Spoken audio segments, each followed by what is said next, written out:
Day 3. Telling nerdy stories, until I get a girlfriend. Tonight, we drift slowly, into a world of gold, power, and quiet ambition. A world, where the sound of distant winds, brushes against ancient stone, and where, deep beneath the surface, lies a fortune vast enough, to shape the fate of kingdoms. This, is the story, of House Lannister.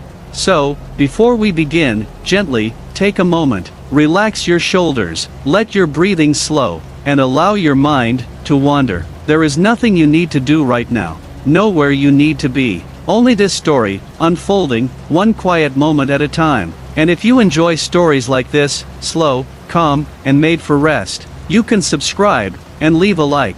It helps the channel, grow quietly, in the background, just like these stories. Now, far to the west of the continent of Westeros, there stands a great fortress, carved into a towering rock, overlooking the endless sea. Casterly Rock.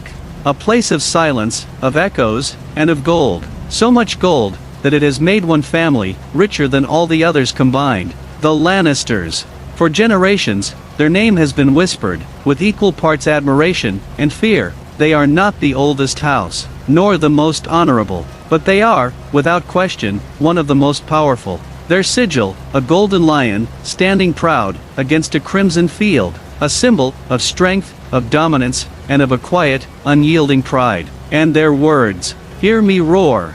Though, in truth, the Lannisters rarely need to roar at all, because their presence, is already enough. But this power, this wealth, this legacy, it was not always guaranteed. Long ago, before kings and wars, before iron thrones and broken crowns, there was only a clever man. A man known as Lon the Clever, a figure wrapped in myth, and quiet mystery. Some say, he tricked his way into Casterly Rock. Others say, he used wit instead of force. And some believe, the truth has long been lost, to time. But what remains, is the result. A family, born not from brute strength, but from intelligence, patience, and strategy. And over the years, that small beginning, grew, slowly, steadily, into something far greater. A house that would shape the destiny of kings, influence wars, without lifting a sword, and leave behind, a legacy, as heavy, as the gold beneath their feet. Tonight, we will follow that legacy,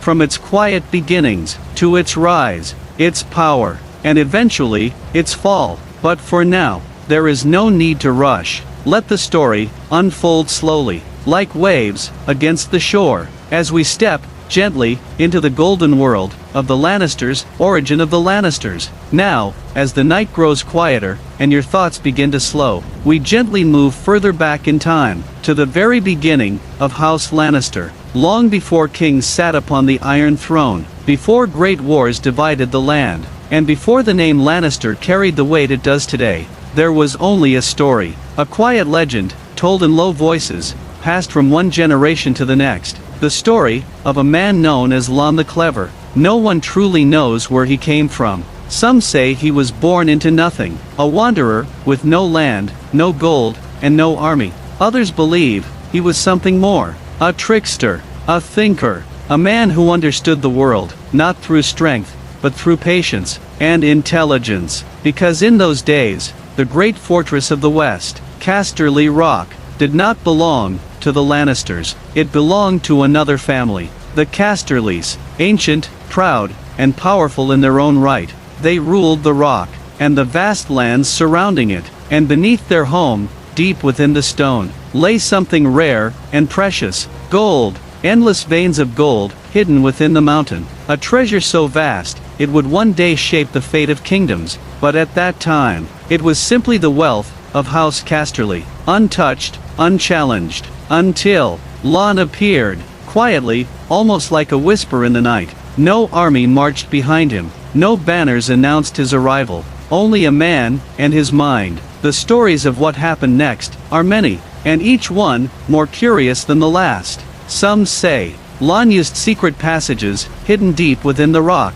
slipping through the fortress, unseen, moving through shadows, where no one else could follow. Others say, he filled the halls with strange noises, laughter, whispers, echoes in the dark, convincing the Casterlys, that their home was haunted, that something, unseen, had taken residence within their walls, and slowly, night after night, fear began to grow. servants spoke of voices, lords spoke of movement in empty corridors, until sleep itself became difficult, and peace impossible. There are even tales that Lann sabotaged their supplies, caused food to vanish, doors to open on their own, lights to flicker and die, all small things, on their own, but together, enough to disturb even the strongest of minds. And over time, the mighty House Casterly began to weaken, not through battle, but through uncertainty, through the quiet, creeping feeling that something was wrong, something they could not fight,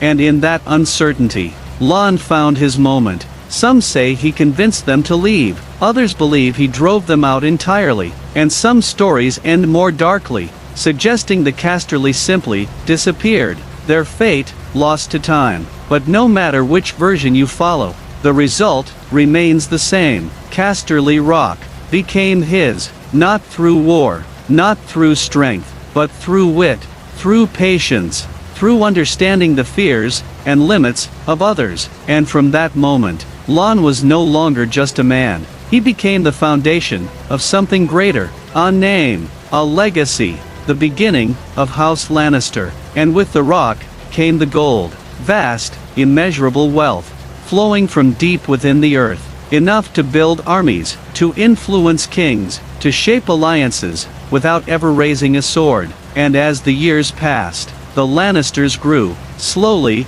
steadily, like roots spreading beneath the soil. They built their power, not in sudden bursts, but over time, generation after generation, learning, adapting, watching. They understood something others did not, that true power does not always come from force. Sometimes, it comes from patience, from knowing when to act, and when to wait. The rock itself became more than just a home. It became a symbol, a reminder of how it all began. A fortress carved into stone, overlooking the endless sea, silent, unshakable, eternal, just like the legacy growing within it. And as the world beyond continued to change, as kingdoms rose and fell, the Lannisters remained, always watching, always calculating, their wealth growing deeper, their influence spreading wider, until one day, they would no longer be just a house of the West, but a force that could shape the fate of all Westeros. But that is a story for a little later.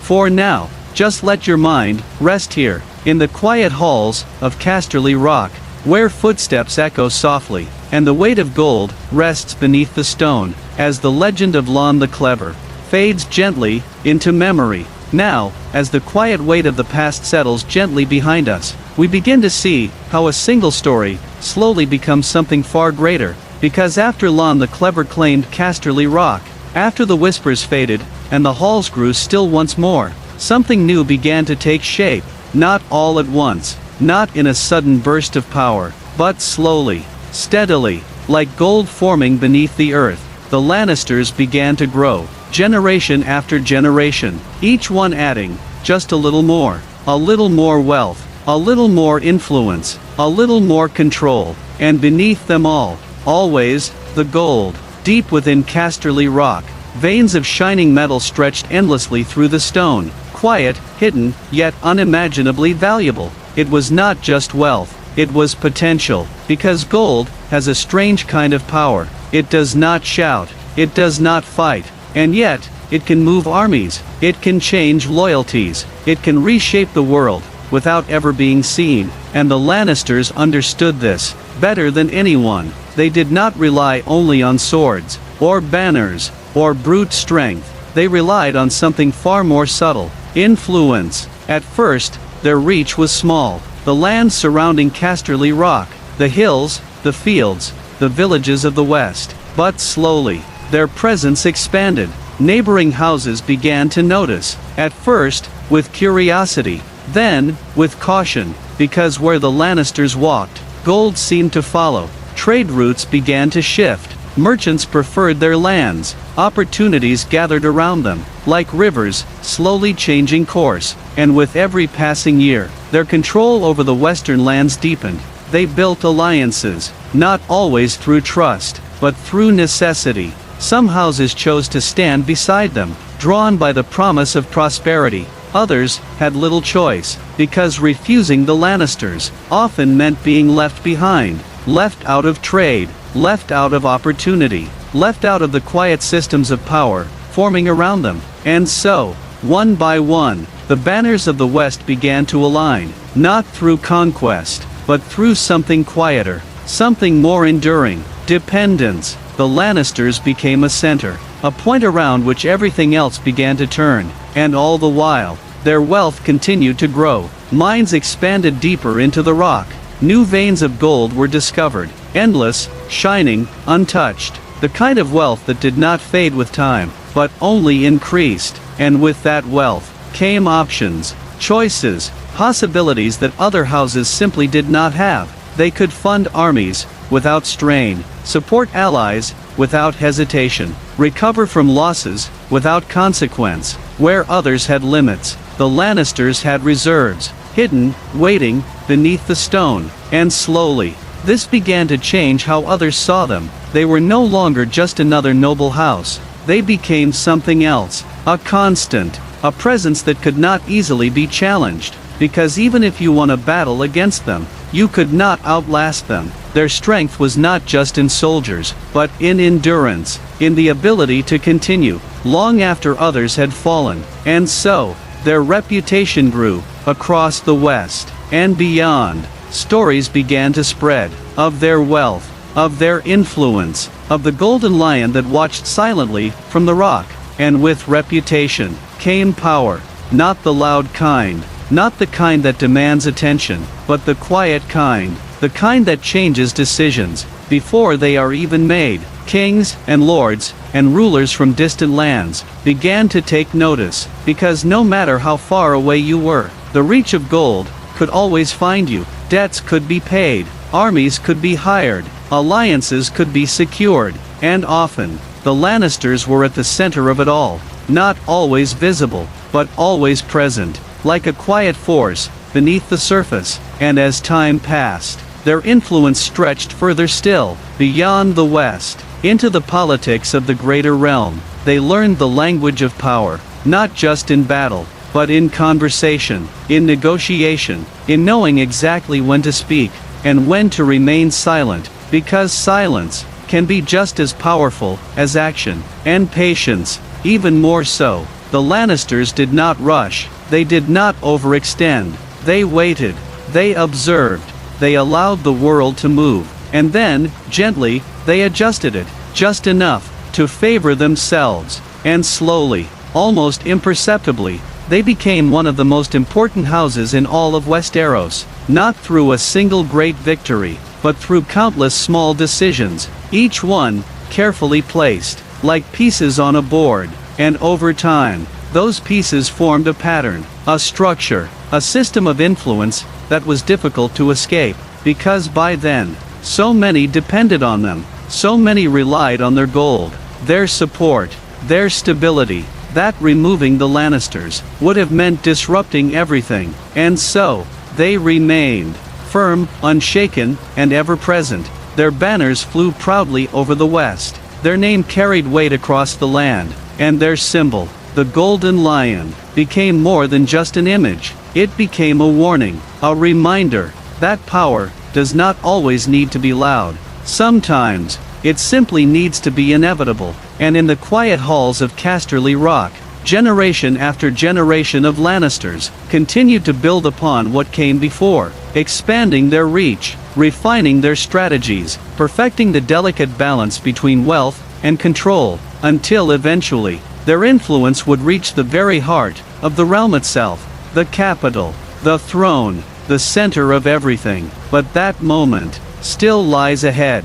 For now, just let the rhythm of their rise settle softly in your mind, like a slow, steady tide, gently shaping the shore, as the golden legacy of the Lannisters continues to grow, in silence. And now, as the slow and steady rise of House Lannister settles into something solid, something undeniable, we arrive at a turning point, a moment where power is no longer just growing, but being shaped with precision, because there comes a time in every great house when inheritance is no longer enough, when legacy must be controlled, refined, protected, And for House Lannister, that responsibility fell into the hands of one man, Tywin Lannister, a man whose name alone carried weight, not because of stories, not because of myths, but because of certainty. Tywin was not unpredictable, he was not chaotic, he was something far more intimidating. He was consistent. From a young age,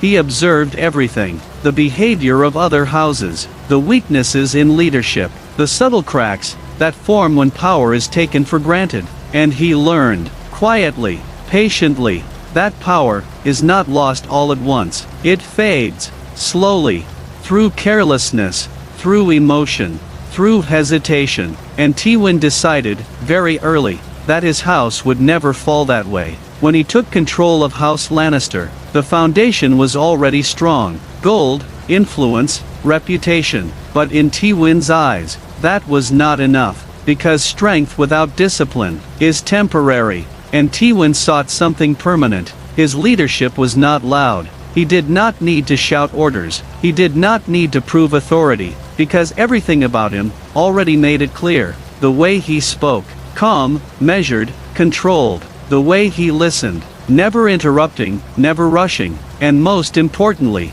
the way he decided, without hesitation, without doubt, without second thought. When Tywin made a decision, it was final, and that finality created something powerful. Predictability, not in outcome, but in consequence. People began to understand that actions against House Lannister would always be answered, not emotionally, not impulsively, but completely. And that understanding was enough to prevent many conflicts before they ever began. Because fear, when quiet and certain, is far more effective than fear born from chaos. Tywin did not seek unnecessary war. He did not enjoy destruction, but he understood something essential. If conflict becomes necessary, it must be decisive. It must leave no doubt, no room for retaliation, no space for misinterpretation, because unfinished problems have a way of returning,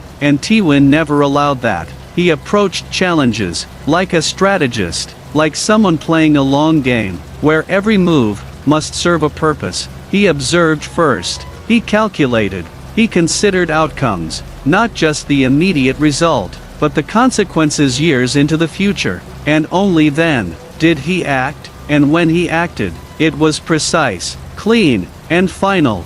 This approach began to reshape the identity of House Lannister. They were no longer just wealthy, they were controlled, disciplined, inevitable. Under Tywin, their influence expanded beyond gold, into structure, into order, into a system that others began to rely on. And with reliance comes power, because the more others depend on you, the less likely they are to challenge you. Tywin understood alliances, not as friendships, but as arrangements, carefully balanced, carefully maintained. He used marriage, not for romance, but for positioning. He used diplomacy, not for peace, but for advantage. Everything served the house. Nothing existed outside of that purpose. Even his own family was part of this design. His children were not simply heirs, they were extensions of legacy, pieces of something larger. And though this created distance, even tension, Tywin never wavered, because in his mind, emotion clouded judgment, and judgment had to remain clear, always. He expected excellence, not through encouragement, but through pressure, an invisible standard that followed his children everywhere, in every decision, in every choice. And though that pressure shaped them, it also created fractures, subtle, quiet, but present. But Tywin did not focus on fractures, he focused on strength, on continuity, on ensuring that everything he built would endure, long after he was gone. And under his leadership, House Lannister reached a level of stability that few others could match. Their wealth continued to grow, their influence deepened, their position became central, not just in the West, but in the entire realm. They became a pillar, a foundation, something that others relied on, even if they did not fully trust it. And that was enough, because trust is not required for power, only dependence, and Tywin built dependence, with careful precision. Over time, his reputation spread, not through exaggerated tales, but through consistent outcomes. People knew what to expect, and that expectation created control, because when others can predict the consequences, they adjust their behavior before conflict even arises. This was Tywin's true strength, not just reacting, but shaping the environment itself, so that reaction became unnecessary, and in doing so, he reduced chaos, he reduced uncertainty, he created a world where House Lannister remained at the center, stable, unshaken, in control. But maintaining control comes with a cost, a quiet cost, that builds over time, because absolute discipline leaves little room for flexibility, and absolute control can create unseen pressure. Beneath the surface, everything appeared perfect, structured, stable, complete, but beneath that surface, small tensions began to form, unnoticed, or perhaps ignored, because even Tywin, for all his precision, could not control everything. Some things exist outside of strategy, outside of calculation, and those things wait, quietly, patiently, for their moment. But for now, there is no need to move forward. Let that thought remain distant, like a faint echo, barely heard. Instead, stay here, in this moment of control, of order, of carefully constructed power, in the presence of Tywin Lannister, a man who turned wealth into structure, structure into dominance, and dominance into legacy. A legacy built not on chance, but on intention, not on emotion, but on certainty. A legacy that feels unshakable, unchanging, inevitable, as the quiet halls of Casterly Rock stand still, and the weight of generations rests firmly in place. For now, and now, as the legacy of Tywin Lannister settles into something firm, something structured, we turn our attention to those who would carry that legacy forward. His children, 3 individuals, each shaped by the same house, the same expectations, the same silent pressure, and yet, each profoundly different. We begin with Cersei Lannister, the firstborn, a woman raised in a world that was not built for her to rule, and yet, from a young age, Cersei believed that she should. She watched, carefully, observing how power moved, how decisions were made, how men spoke with authority, and were listened to, and she learned, quietly, that she was just as capable, just as intelligent, just as deserving, but the world around her did not agree, and that quiet contradiction began to shape her. Cersei did not accept limitation, she resisted it, internally, at first, but over time, that resistance grew into something sharper, something more determined. She learned to navigate power differently, not through open command, but through influence, through subtlety, through positioning. She understood perception, how others saw her, and how that perception could be used, and though she often felt constrained, she never stopped believing that she was meant for more. There was pride in her, deep, unyielding pride, the kind that does not bend, even under pressure, and alongside that pride, there was ambition, quiet at first, but constant, always present, always growing. Cersei did not simply want security, she wanted control, not partial, not shared, complete, and that desire guided many of her choices, some careful, some impulsive, but always rooted in the belief that she deserved power. As the years passed, that belief did not fade, it intensified, becoming something central to who she was, and though the path before her was not always clear, her intention always was to rise, to hold power, and to never again feel limited. Now, we shift, gently, to Jaime Lannister, her twin, a reflection, in some ways, and yet, something entirely different. Jaime was raised with expectation, not just as a Lannister, but as a son, a future knight, a warrior, a symbol of honor, and from an early age, he embraced that role. He trained, he learned, He became exactly what the world expected him to be: strong, skilled, respected. There was a simplicity to Jaime, not in intelligence, but in desire. He did not seek power, in the same way Cersei did. He did not calculate, as Tywin did. He followed something else, something quieter: instinct, loyalty, and perhaps a desire for recognition. He wanted to be seen, not as a piece of strategy, but as something real, something defined by action, and in many ways, he succeeded. He became one of the most skilled knights in the realm, admired, feared, respected, and yet, that admiration came with complexity, because reputation is not always kind, and sometimes, a single moment can redefine everything. Jaime carried that weight, quietly, beneath the surface, a tension between who he was and how he was seen, between expectation and identity. But despite that, he remained loyal to his family, loyal to his house, and especially to Cersei, a bond that ran deeper than most could understand, a connection that shaped many of his choices, guided many of his actions, and though he often stood in the light, recognized, admired, there was always something quieter beneath, something unresolved, something searching. Now, we move, slowly, to the youngest, Tyrion Lannister, a man born into the same house, but not into the same acceptance. From the moment he entered the world, he was seen differently, not as a future leader, not as a symbol of strength, but as something less, and that perception followed him throughout his life, shaping how others treated him, how they spoke to him, how they judged him. And yet, Tyrion adapted, in a way that was entirely his own.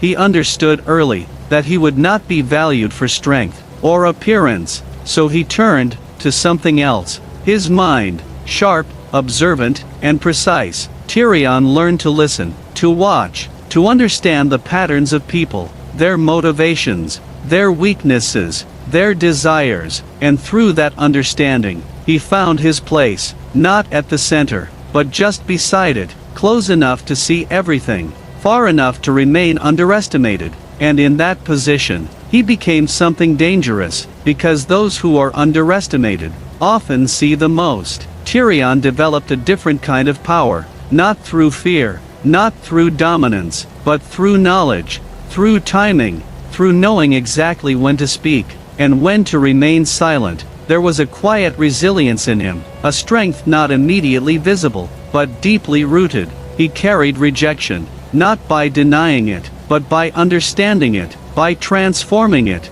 into awareness, into perspective. And though he was often dismissed, he rarely misunderstood the world around him. In many ways, Tyrion saw more clearly than anyone else, and that clarity gave him influence, subtle, but real. He did not control rooms through presence, like Tywin. He did not command attention through strength, like Jaime. He influenced outcomes, through insight, through words, through carefully chosen moments. And though his path was difficult, often isolating, he endured. He continued, adapting, learning, observing, finding his place, within a house that never fully embraced him, and yet, never fully let him go. And so, these three, Cersei, Jaime, and Tyrion, stood as the future of House Lannister, each carrying something different: pride, loyalty, intelligence, each shaped by the same legacy, but expressing it in their own way. And within that difference lay both strength and instability, because unity is not guaranteed, even within the same family, even within the same house. And though their paths remained connected, their perspectives, their desires, their choices would not always align. But for now, there is no conflict, no division, only potential, quiet, waiting beneath the surface, like everything else in the story of the Lannisters. So let your thoughts slow once more, as these three figures take their place within the larger story, a story still unfolding, still building, still moving gently forward into whatever comes next. And now, as the presence of the Lannisters settles firmly across the realm, As their influence stretches from the west, toward the very center of power, we arrive at a time of movement, a time where the quiet balance of the world begins to shift, not suddenly, not all at once, but slowly, like distant thunder rolling across the horizon, because even the most stable structures can be disturbed, and when they are, what follows is rarely simple. The realm of Westeros had long existed under a fragile order, a system held together by alliances, by tradition, by unspoken agreements. But beneath that order, tensions had always existed, quietly, waiting, and eventually, those tensions began to rise. The death of a king, a sudden absence of authority, can change everything. It creates uncertainty, questions, possibilities, and in that uncertainty, ambition begins to move. Different houses, different leaders, each seeing the same moment, but interpreting it in their own way. Some saw danger, others saw opportunity, and among them, House Lannister did not hesitate. They did not rush blindly, but they did not remain passive, because Tywin Lannister understood something crucial. In moments of instability, waiting too long can be just as dangerous as acting too soon. So instead, he moved with precision, quiet, controlled, deliberate. He began to position his house, not just as a participant, but as a central force in whatever would come next. This was not simply war, not in the traditional sense. It was something more complex, a shifting landscape of power, where battles were fought, not only with swords, but with decisions, with alliances, with timing. Different kings began to rise, each claiming authority, each gathering support, each believing that they could shape the future of the realm. And as these claims grew, so did the tension, until eventually, conflict became inevitable. But even as war approached, the Lannisters remained consistent. They did not act from emotion. They did not allow chaos to dictate their choices. Instead, they approached the situation, as they always had, with strategy, every move considered, every alliance evaluated, every risk measured. Tywin did not seek unnecessary confrontation. He sought advantage, positioning his forces where they would matter most, supporting allies only when it served a purpose, and avoiding actions that would weaken the long-term stability of his house. Because for Tywin, war was not about victory in a single moment. It was about outcome, the final result, the position his house would hold when everything settled. And so, the Lannisters moved carefully, adapting to each development, responding, but never reacting impulsively. Even in battle, their approach remained controlled, not reckless, not driven by emotion, but structured, focused, efficient. And beyond the battlefield, another kind of war was unfolding, a quieter one, less visible, but equally important. The war of influence, of politics, of perception. Because in times of conflict, how you are seen can be just as important as what you do. Alliances shifted. Some houses changed sides, others hesitated, waiting to see which direction the balance would move. And in that uncertainty, the Lannisters worked quietly, strengthening connections, securing loyalty, using their wealth, their reputation, their presence, to maintain control, not through force alone, but through influence, through making themselves necessary, because when others depend on you, they are less likely to oppose you. This balance between strength and strategy became the defining feature of their power. They did not dominate every battle. They did not control every outcome, but they remained central, consistent, difficult to remove, and that consistency gave them an advantage. Over time, as conflicts continued, as victories and losses spread across the land, many began to realize something. No matter what happened, House Lannister remained. They adapted, they adjusted, they endured, and in a world defined by uncertainty, that endurance became power. But even so, war carries a cost, not always visible, not always immediate, but present. Beneath the surface, resources are used, trust is tested, relationships shift, and even the most controlled strategies cannot eliminate all risk. There were moments, quiet moments, where outcomes could have gone differently, where a single decision might have changed everything, but the Lannisters continued, guided by structure, by discipline, by the legacy built before them, and by the belief that control could be maintained, even in chaos, and for a time, that belief held true. Their influence remained strong, their position secure, their presence undeniable. They stood at the center of a changing world, not untouched by conflict, but not consumed by it, and as the war slowly moved forward, as the noise of battle faded in some places, and rose in others, the Lannisters remained what they had always been, calculated, measured, present, a force not defined by a single moment, but by their ability to continue, to endure, to adapt, and though the future remained uncertain, though the outcome had yet to fully reveal itself, one thing was clear: power, in this world, did not belong to those who acted the fastest, or the loudest, but to those who understood how to navigate change, without losing control,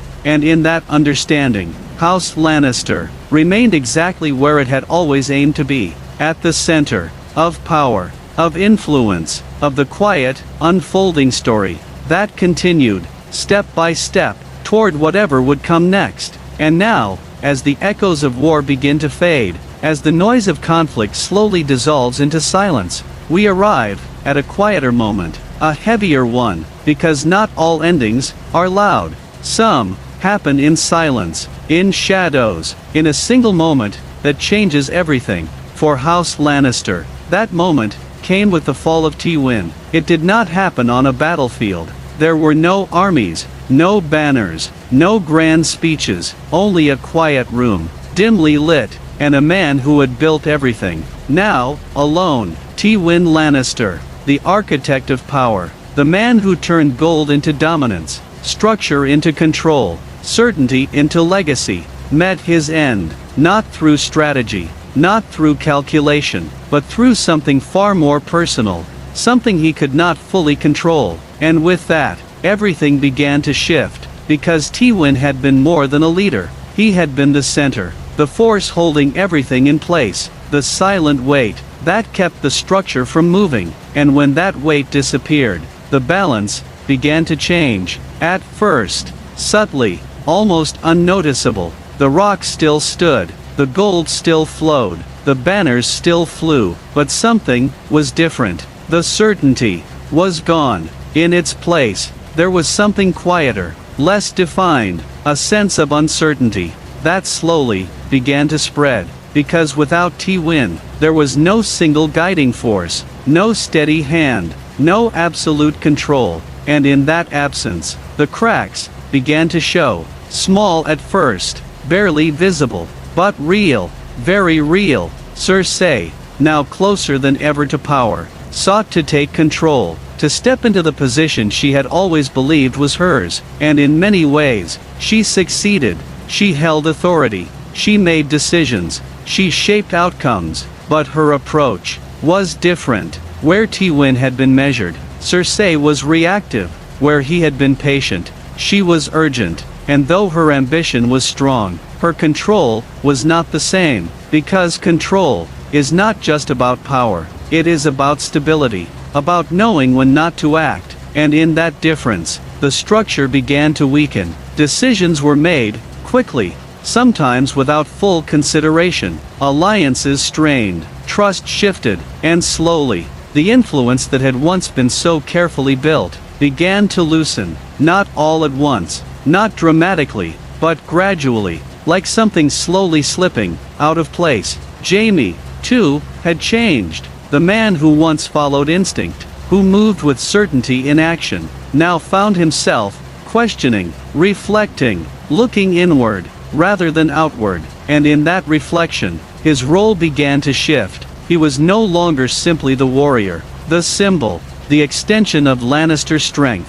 He became something quieter, less defined, less predictable, and that shift created distance from expectation, from identity, from the structure that had once guided him. Tyrion was gone. removed from the center, separated from the house that had never fully embraced him, and in his absence, something important was lost, because Tyrion had been, in his own way, a balance, a voice of perspective, a mind that saw beyond immediate action, and without that balance, the system became uneven, less stable, more vulnerable, and so, one by one, the elements that had once created strength began to drift apart, not through destruction, but through misalignment, through difference, through the absence of a single, controlling force, and beyond the family, the world continued to move. Other houses, other powers, began to adjust. They noticed the change,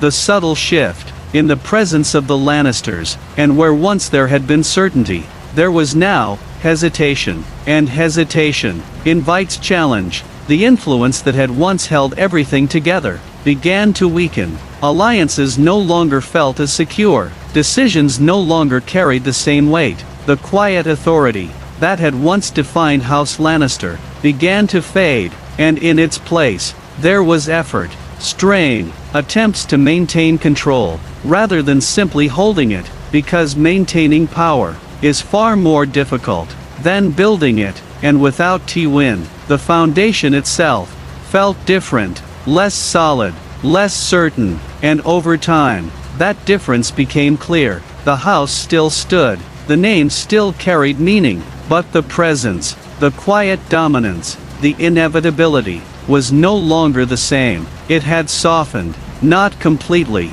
but enough to be noticed, and in a world like Westeros, being noticed, in that way, can change everything, because power relies not only on reality, but on perception, and when perception shifts, so does the balance, and so, House Lannister, once the center of control, began to move, slowly, away from that position, not falling, not collapsing, but drifting, like something once anchored, now set free, to move with the current, and that movement, though quiet, was undeniable. Cersei continued to act, to push, to try and secure what she believed was hers, but each action carried consequence, each decision created ripple effects that could not always be contained, and over time, those ripples became waves, not sudden, not violent, but persistent, shaping the world around her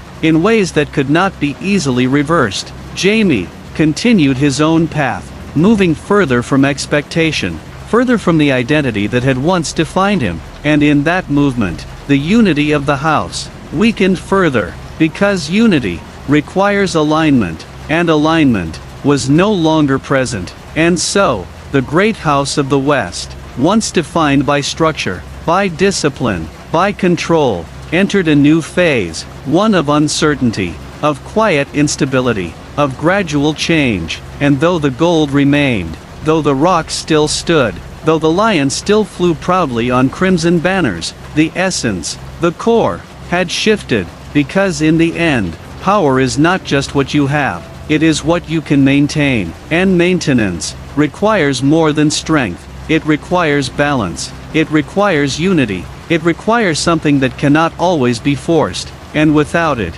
even the greatest houses begin to change, not suddenly, not dramatically, but slowly, gently, almost imperceptibly, until one day, they are no longer what they once were. And so, as the story of House Lannister moves into its final moments, we are left, not with a loud ending, but with something quieter, a fading, a soft, gradual release, of control, of certainty, of the golden dominance that once defined them, and in that fading, there is a kind of stillness, a quiet understanding, that nothing remains unchanged forever, not power, not legacy, not even gold, because time moves forward, always, and everything within it moves with it. So now, let that thought settle gently, as the echoes of the Lannisters grow softer, more distant, like footsteps,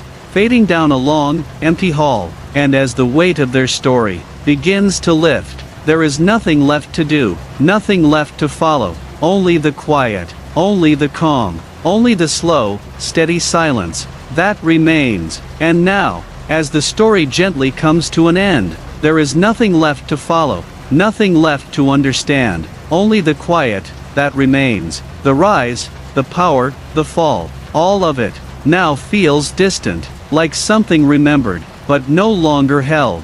House Lannister, once so strong, so certain, so unshakable, now becomes just a story carried by time, softened by memory, and slowly fading into stillness. And as you rest here, there is no need to think about every detail, no need to remember every name, or every moment. You can let it all drift, slowly, gently, like leaves, carried by a quiet wind, because stories like this are not meant to be held tightly, they are meant to pass through, softly, leaving behind only a feeling, a calm, a stillness, a sense that everything unfolds as it should. And now, your mind can begin to slow even more, each thought becoming lighter, less defined, less important. There is nothing to solve, nothing to figure out, only the quiet rhythm of your breathing, slow and steady, in and out,